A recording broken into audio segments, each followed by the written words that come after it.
जय हिंद साथियों, आज के इस क्लास में आप सभी का बहुत बहुत स्वागत है। तो साथियों, बिहार पुलिस सिपाही की नई भर्ती 2025 के लिए आज आपका प्रैक्टिस सेट नंबर 56 चलेगा। तो चलिए साथियों, रात के 8 बज चुके हैं, फटाफट से आप लोग लाइव चैट के साथ जुड़ जाइए। और जो भी साथी चैनल पर पहली बार आए हैं, आप लोग चैनल को सब्सक्राइब कर लीजिए ताकि आपसे एक भी क्लास मिस ना हो। और ये क्लास बिहार पुलिस ड्राइवर के लिए भी इम्पोर्टेंट रहेगा। तो साथियों, आज का पहला क्वेश्चन देखिए, रक्त का निम्नलिखित में से कौन सा भाग शरीर प्रतिरक्षा का कार्य करता है? लाल रक्त कोशिका यानी कि आरबीसी, श्वेत रक्त कोशिका यानी कि डब्ल्यूबीसी, प्लेटलेट्स या फिर डी हीमोग्लोबिन।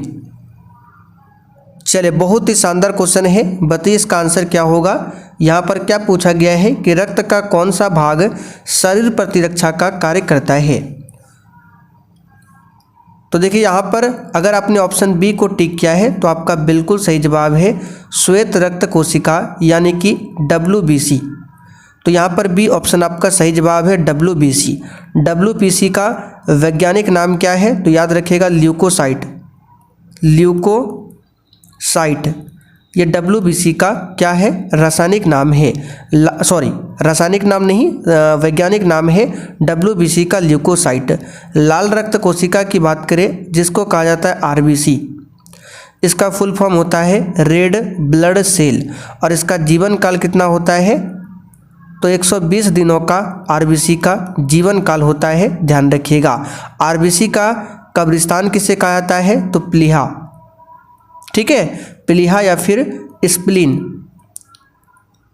स्प्लीन या फिर तिल्ली, तीनों एक ही नाम है, ठीक है। प्लीहा, स्प्लीन या फिर तिल्ली, इसको आरबीसी का कब्रिस्तान कहा जाता है।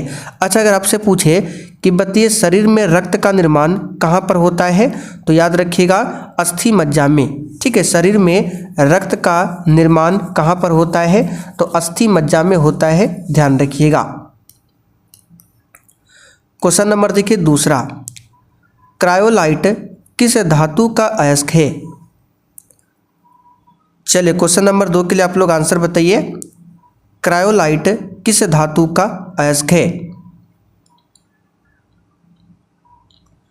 इसका आंसर है एल्युमिनियम, ठीक है, ध्यान रखिए। क्रायोलाइट जो है एल्युमिनियम का अयस्क है। बॉक्साइट पूछे किसका अयस्क है?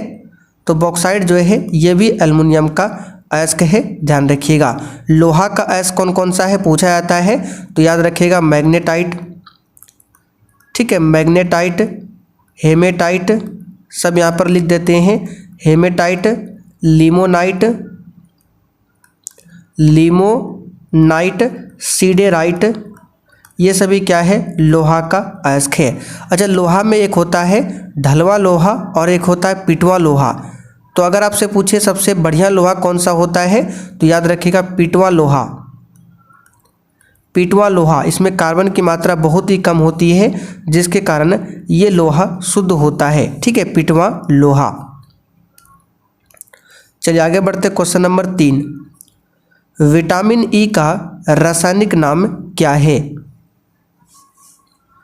और क्लास खत्म होने के बाद इसका आपको पीडीएफ मिल जाएगा आंसर के साथ में। जितने भी क्लास होते हैं सभी क्लास का पीडीएफ आपको आंसर के साथ में दिया जाता है।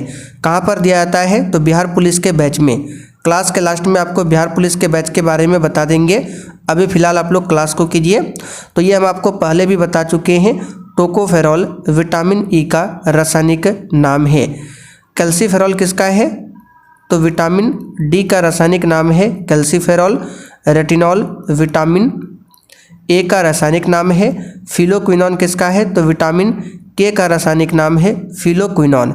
अच्छा, विटामिन के की कमी से क्या होता है?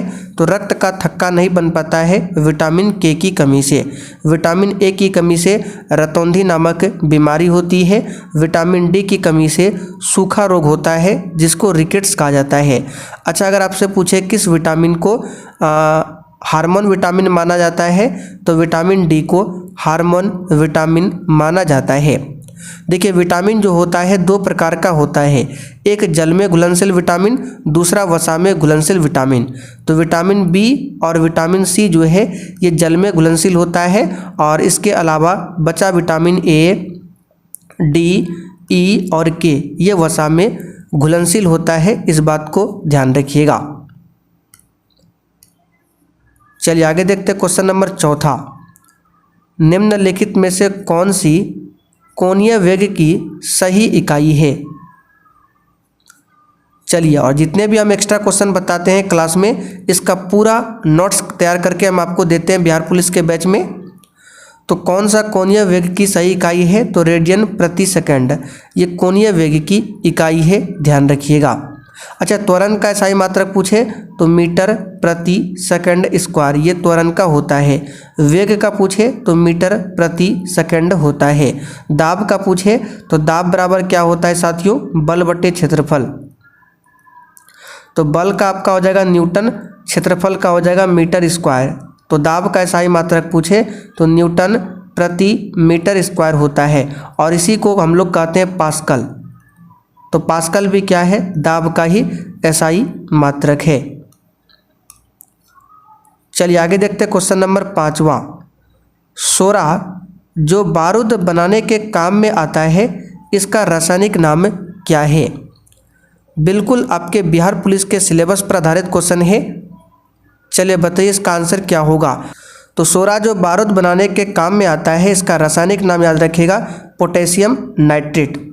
काफ़ी ज़्यादा इंपॉर्टेंट क्वेश्चन है, एग्जाम में पूछता है, पोटेशियम नाइट्रेट होता है, ध्यान रखिएगा। क्वेश्चन नंबर देखिए 6। क्रायोजेनिक इंजन में नोदक के रूप में क्या प्रयोग करते हैं? और ये आप लोग व्हाट्सअप नंबर लिख लीजिए 9631887058। बिहार पुलिस बैच के बारे में कुछ भी जानकारी चाहिए तो इस पर आप लोग डायरेक्ट मैसेज करके बैच के बारे में जानकारी ले सकते हैं। ठीक है, बैच में आपको सब्जेक्ट वाइज क्लास भी मिलेगा, क्लास का पीडीएफ भी मिल जाएगा आंसर के साथ में। तो क्रायोजेनिक इंजन में नोदक के रूप में क्या प्रयोग करते हैं? तो इसका आंसर है द्रव हाइड्रोजन और द्रव ऑक्सीजन का। चलिए अगला क्वेश्चन देखिए। मनुष्य के शरीर में सबसे छोटी ग्रंथि कौन सी होती है? एक भी क्वेश्चन को छोड़ना नहीं है, चलिए बताइए। तो मनुष्य के शरीर में सबसे छोटी ग्रंथि है पिट्यूटरी ग्रंथि, जिसको पीयूष ग्रंथि भी कहा जाता है। ठीक है। अच्छा, पीयूष ग्रंथि को और किस नाम से जानते हैं? तो मास्टर ग्रंथि। तो अगर आपसे पूछे मास्टर ग्रंथि किसे कहते हैं, तो पीयूष ग्रंथि को कहते हैं। यहाँ से कौन सा हार्मोन निकलता है? तो वृद्धि हार्मोन निकलता है पीयूष ग्रंथि से, इस बात को ध्यान रखिएगा। लीवर की बात करें तो शरीर की सबसे बड़ी ग्रंथि है लीवर। थायराइड ग्रंथि की बात करें तो मानव शरीर की सबसे ये बड़ी अंतःस्रावी ग्रंथि है। सबसे बड़ी अंतःस्रावी ग्रंथि पूछे तो थायराइड ग्रंथि। अच्छा, अग्नाशय किस प्रकार की ग्रंथि है? तो ये एकमात्र ऐसी ग्रंथि है जो कि मिश्रित ग्रंथि, यानी कि ये बाह्यस्रावी भी है और अंतःस्रावी भी है, दोनों प्रकार की ग्रंथि है अग्नाशय। जबकि लीवर क्या है? तो ये शरीर की सबसे बड़ी ग्रंथि है, ध्यान रखिएगा। रेफ्रिजरेटर में जल को ठंडा करने के लिए कौन सा गैस प्रयुक्त की जाती है? जितने भी हम क्वेश्चन ये बता रहे हैं अभी, ये सब आपका फुल डिस्कशन हो चुका है सब्जेक्ट वाइज क्लास में। सब्जेक्ट वाइज क्लास में आपका पॉलिटी से 2-3 क्लास हुआ है, ज्योग्राफी से 5-6 क्लास हुआ है, और साइंस में लगभग 13 से 14 क्लास हो चुका है। कोई भी क्लास आपका छूटा है तो आपको बैच में सारा क्लास मिल जाएगा। तो रेफ्रिजरेटर में जल को ठंडा करने के लिए प्रयोग किया जाता है, याद रखिएगा किसका? तो इसका आंसर हो जाएगा अमोनिया का प्रयोग किया जाता है। अच्छा, हाइड्रोजन की बात करें तो ब्रह्मांड में सबसे अधिक मात्रा में कौन सी गैस है? तो यही हाइड्रोजन है, ध्यान रखिएगा। हाइड्रोजन का कितना समस्थानिक होता है? 3 समस्थानिक होता है। अच्छा, हाइड्रोजन का कौन सा समस्थानिक रेडियो सक्रियता को दर्शाता है? तो तीसरा वाला समस्थानिक जो है ट्राइटियम रेडियो सक्रियता को प्रदर्शित करता है। पहला समस्थानिक हाइड्रोजन का है H11 प्रोटियम, दूसरा है H12 ट्राइटियम ड्यूटेरियम, और तीसरा है ट्राइटियम। ये सब हम नोट्स में लिखकर आपको दे चुके हैं। चलिए, ताप बढ़ने से पृष्ठ तनाव पर क्या प्रभाव पड़ेगा? और जो भी नोट्स हम आपको देते हैं उसको डेली तैयार कीजिएगा। ठीक है, 100+ नोट्स हम आपको देने वाले हैं, जिसमें से 29 नोट्स हम डाल चुके हैं। तो ताप जब बढ़ता है तो पृष्ठ तनाव जो है इस पर क्या प्रभाव पड़ता है? तो याद रखिएगा ये घटता है। क्या होता है, घटता है। अच्छा, वर्षा की बूंद जो गोल होता है किसके कारण होता है, तो इसी पृष्ठ तनाव के कारण वर्षा की जो बूंद होता है गोल होता है। हीरा किसके कारण चमकता है, तो पूर्ण आंतरिक परावर्तन के कारण हीरा का अपवर्तनांक कितना होता है, 2.42 होता है। पारिस्थितिक तंत्र में उच्चतम पोषण स्तर प्राप्त होता है, किसको बताइए।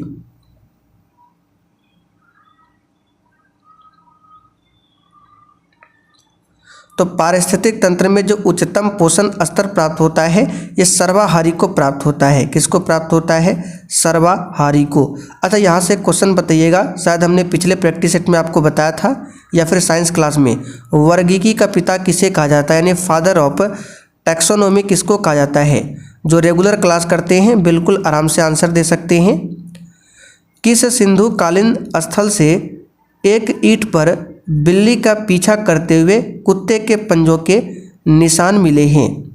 चलिए, बहुत बढ़िया। तो हमने आपसे क्या पूछा, फादर ऑफ टैक्सोनॉमी यानी कि वर्गीकी का जनक किसे कहा जाता है।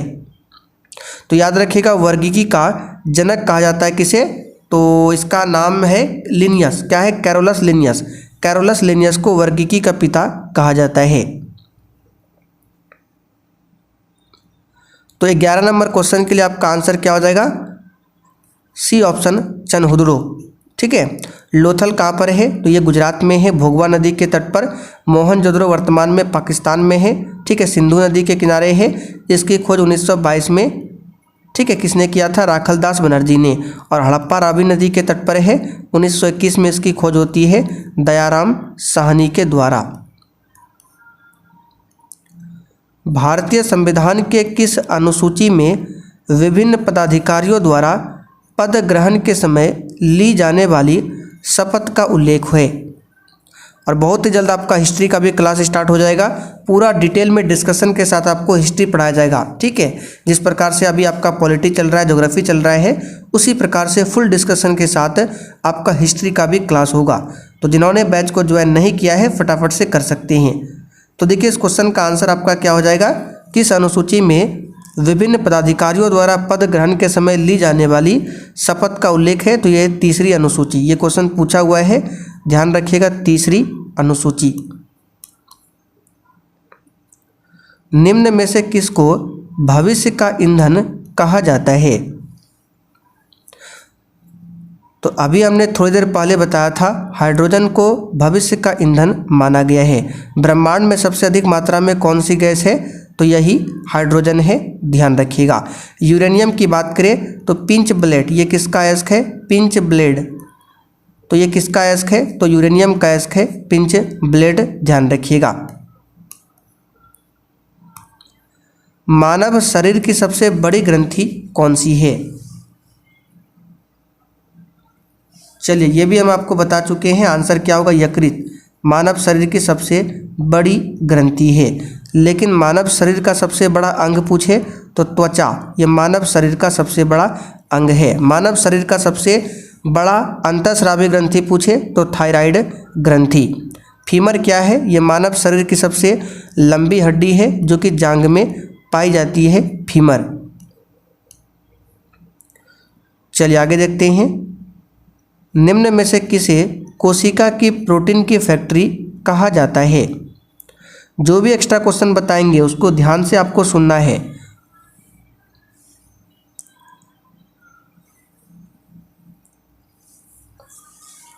तो कोशिका की प्रोटीन की फैक्ट्री राइबोसोम को कहा जाता है। किसको कहा जाता है, राइबोसोम को। ठीक है। माइटोकॉन्ड्रिया को कोशिका का पावर हाउस कहा जाता है। और माइटोकॉन्ड्रिया को हिंदी में कहते हैं सूत्रकनिका।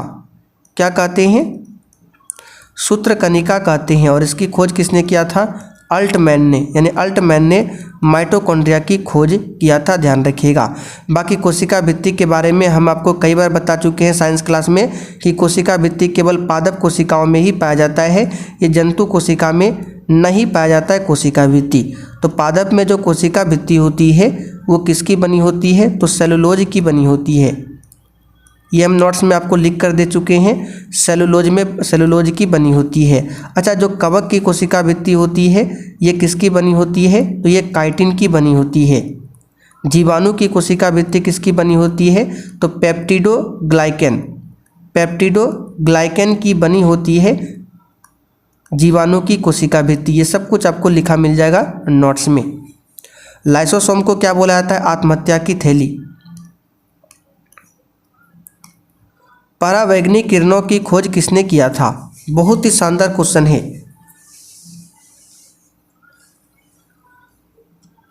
तो साथियों, परावैंगनिक किरणों की खोज किया था रिटर ने। किसने किया था? रिटर ने। रोंटगन ने एक्सरे का पता लगाया था, एक्सरे का। तो एक्स किरण की पता किसने लगाया था? रोंटगन ने लगाया था, ध्यान रखिएगा। कांसा किसका मिश्र धातु है? कांसा पूछा जाता है, पीतल पूछा जाता है, जर्मन सिल्वर पूछा जाता है। तो पीतल जो है ये कॉपर और जिंक के मिश्रण से बनता है। ठीक है, कॉपर और जिंक के मिश्रण से। इसके लिए हमने आपको ट्रिक भी बताया था। जैसे ही पीतल बोले तो आपको पिताजी को याद करना है। पी से आपका पीतल, ता से तांबा यानी कॉपर, जी से जिंक यानी कि जस्ता। तो पीतल जो है कॉपर और जिंक के मिश्रण से बनता है और कांसा जो है कॉपर और टीन के मिश्रण से बनता है। कॉपर में अगर टीन मिला दे तो ये क्या बन जाएगा? कांसा। तो आंसर क्या हो जाएगा?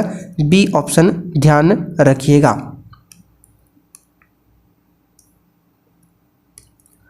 पीयूष ग्रंथि शरीर में किस स्थान पर स्थित होती है? तो पीयूष ग्रंथि हमने बताया था, इसको मास्टर ग्रंथि कहा जाता है और ये शरीर की सबसे छोटी ग्रंथि है। और ये कहाँ पर होता है? तो मस्तिष्क में होता है। मस्तिष्क के आधार में पीयूष ग्रंथि होता है। इस ग्रंथि से कौन सा हार्मोन निकलता है? तो वृद्धि हार्मोन निकलता है पीयूष ग्रंथि से। इस बात को ध्यान रखिएगा। स्पिनिंग म्यूल का आविष्कार किसने किया था? यह क्वेश्चन एग्जाम में पूछा हुआ क्वेश्चन है। तो प्यारे साथियों, स्पिनिंग म्यूल का आविष्कार किया था क्रॉम्पटन ने। किसने किया था? सी ऑप्शन आपका सही जवाब है। क्रॉम्पटन ने किया था स्पिनिंग म्यूल का आविष्कार। चले, हिंदी साहित्य का क्वेश्चन है। काल तुझसे होड़ है मेरी कविता के लेखक कौन है? काल तुझसे होड़ है मेरी ये कविता है और इसके लेखक कौन है? तो शमशेर बहादुर सिंह है। याद रखिएगा, बड़ा ही इंपॉर्टेंट क्वेश्चन है, शमशेर बहादुर सिंह। निम्नलिखित में से कौन जैकोबिन क्लब का सदस्य था? ये सब क्वेश्चन हम हिस्ट्री में पूरा डिटेल में आपको पढ़ाएंगे। फिलहाल याद रखिएगा, टीपू सुल्तान की मृत्यु कब हुई थी? 1799 में होती है। किस युद्ध में? तो चौथा जो आंग्ल मैसूर युद्ध हुआ था, चौथा आंग्ल मैसूर युद्ध, इसी में टीपू सुल्तान की मृत्यु होती है। टीपू सुल्तान की राजधानी कहाँ पर थी? श्रीरंगपट्टनम टीपू सुल्तान की राजधानी थी। टीपू सुल्तान को शेर ए मैसूर के नाम से भी जाना जाता है। यूरोपीय सभ्यता का पालना किसे कहा जाता है? और सेशन के लास्ट में कमेंट करके अपना अपना स्कोर जरूर बताना है। तो याद रखिएगा, यूनान यानी कि ग्रीस को यूरोपीय सभ्यता का पालना कहा जाता है। नवंबर 1917 की रूसी क्रांति का तात्कालिक कारण क्या था? तो रूस की क्रांति हुई थी नवंबर 1917 में और फ्रांस की क्रांति हुई थी 1789 में। ठीक है, तो रूसी क्रांति का जो तत्कालिक कारण था ये क्या था? इसका आंसर क्या हो जाएगा आपको बताना है। तो इसका आंसर हो जाएगा प्रथम विश्व युद्ध में रूस का पराजय। रूस की राजधानी कहाँ पर है? अभी मॉस्को में है। समाजवादी घोषणा पत्र यानी कि कम्युनिस्ट मैनिफेस्टो, इसका प्रकाशन कब हुआ था? तो देखिए, हमने आपको दो बुक बताया था। एक बताया था दास कैपिटल और दूसरा कम्युनिस्ट मैनिफेस्टो। ठीक है, दोनों जो पुस्तक है किसका है? तो ये वाला और ये वाला दोनों जो है ये आपका कार्ल मार्क्स का पुस्तक है। कार्ल मार्क्स की दोनों पुस्तक है। कार्ल मार्क्स का जन्म कहाँ पर हुआ था? जर्मनी में। तो कार्ल मार्क्स की पुस्तक है दास कैपिटल और कम्युनिस्ट मैनिफेस्टो।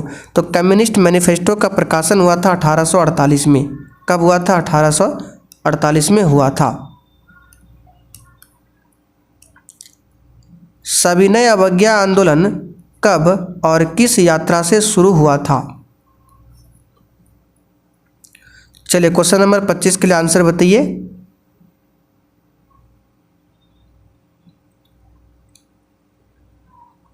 तो साथियों सविनय अवज्ञा आंदोलन कब और किस यात्रा से शुरू हुआ था? तो इस क्वेश्चन का आंसर हो जाएगा 1930 में स्टार्ट हुआ था, दांडी यात्रा से। ठीक है, 1930 में स्टार्ट हुआ था।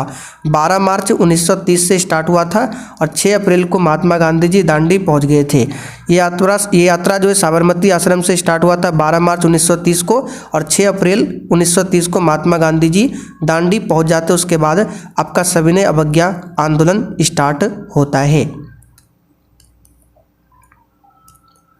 निम्नलिखित में से कौन सा चित्र लियोनार्दो दा विंची द्वारा नहीं बनाया गया है?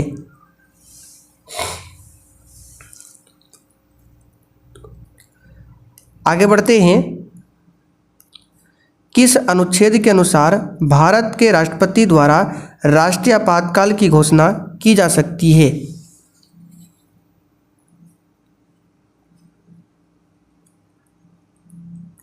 तो हमने आपको आपातकाल के बारे में बताया था थोड़ा सा, जो पॉलिटी क्लास हुआ था, कि आपातकाल के बारे में आर्टिकल 352 में बताया गया है राष्ट्रीय आपातकाल, और 356 में बताया गया है राज्यों में राष्ट्रपति शासन, 360 में बताया गया है वित्तीय आपात। तो यहाँ पर देखिए 352 दिया गया है, इसका आंसर क्या होगा? 352 ध्यान रखिएगा। 360 की बात करें, ये भारत में अभी तक एक बार भी लागू नहीं हुआ है, और 352 वाला जो है ये भारत में अब तक 3 बार लागू हो चुका है। कब कितना बार? 3 बार लागू हो चुका है। पहला बार 1962 में हुआ था, लागू हुआ था। दूसरा बार 1971 में, और तीसरा बार 1975 में ये आपातकाल देश में लागू हुआ था। डेट पूछा जाता है, ध्यान रखिएगा। 1975 में जो लागू हुआ था ये आंतरिक अशांति के आधार पर लगाया गया था 1975 में। भारत के संविधान में चुनाव प्रणाली का प्रावधान किन अनुच्छेद में किया गया है?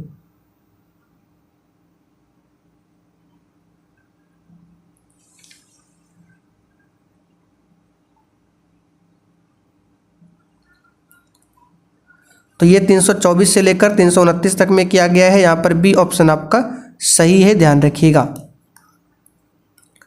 क्लोरोफिल डैश की उपस्थिति में बनता है? चलिए बताइए। तो सिंपल सा क्वेश्चन है, मैग्नीशियम की उपस्थिति में। क्लोरोफिल में क्या पाया जाता है? तो मैग्नीशियम पाया जाता है। इसका आंसर क्या होगा? मैग्नीशियम। अगला क्वेश्चन देखिए, मिस्र की राजधानी कहाँ पर है?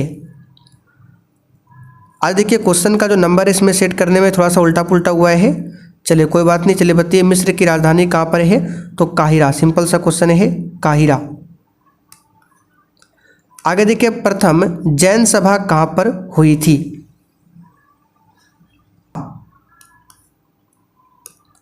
भारत का सबसे घनी आबादी वाला शहर कौन सा है?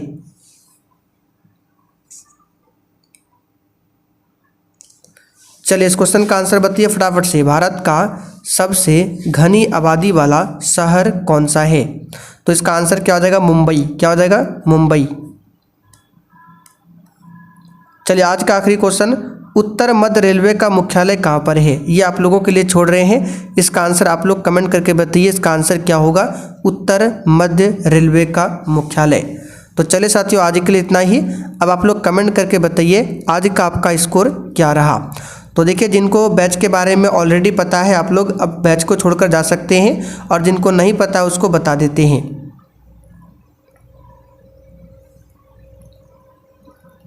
चलिए तो यहाँ पर देख सकते हैं ये है आपका बिहार पुलिस का बैच। इसमें आपको क्या क्या मिलेगा? तो देखिए डेली क्लास जो होगा उसका पीडीएफ मिल जाएगा आंसर के साथ में। जैसे ही क्लास खत्म होगा 1-2 घंटा के अंदर आपको पीडीएफ मिल जाएगा आंसर के साथ में। फिर उससे आप लोग प्रैक्टिस लगा सकते हैं। फिर सब्जेक्ट वाइज क्लास मिलेगा जिसमें हिस्ट्री का अलग, पॉलिटी का अलग, ज्योग्राफी का अलग, पूरा डिस्कशन के साथ इसमें क्लास होगा, और उसका पीडीएफ भी आपको मिलेगा आंसर के साथ में। शॉर्ट नोट्स में आपको सब्जेक्ट वाइज नोट्स मिल जाएगा, छोटा छोटा जो नोट्स होता है जहाँ से एग्जाम में क्वेश्चन फंसता है ये आपको इसमें मिल जाएगा। बूस्टर नोट्स में आपको क्या मिलेगा, तो जो भी क्लास में एक्स्ट्रा डिस्कशन करते हैं पूरा उसका प्रॉपर तरीका से वहाँ पर हम खुद से उसको नोट्स को तैयार करते हैं और अपलोड करते हैं। टोटल 29 नोट्स हम डाल चुके हैं, तो आप लोग जाकर देख सकते हैं। पिछले 12-13 साल का बिहार पुलिस का क्वेश्चन बैंक मिल जाएगा 1 लाइनर फॉर्म में, बहुत ही शानदार शानदार क्वेश्चन है, आप लोग जाकर देख सकते हैं। तो आपको क्या करना है, प्ले स्टोर पर जाकर सक्सेस वर्ल्ड MCQ को सर्च करना है, उसके बाद अपने मोबाइल में इंस्टॉल कर लेना है। यहाँ पर ऑल कोर्स का मिलेगा, इस पर क्लिक कीजिएगा तो ऊपर वाला बैच जो है ये बिहार पुलिस का बैच है, तो इसको परचेज कर लीजिए। आज से पहले जो भी क्लास हुआ है, जो भी क्लास आपका छूटा है सब्जेक्ट वाइज में, सब क्लास आपको मिल जाएगा, चाहे वो पॉलिटी का हो, चाहे वो ज्योग्राफी का हो, चाहे वो साइंस का हो। पूरा नोट्स प्रॉपर PDF के साथ आपको सारा क्लास मिल जाएगा।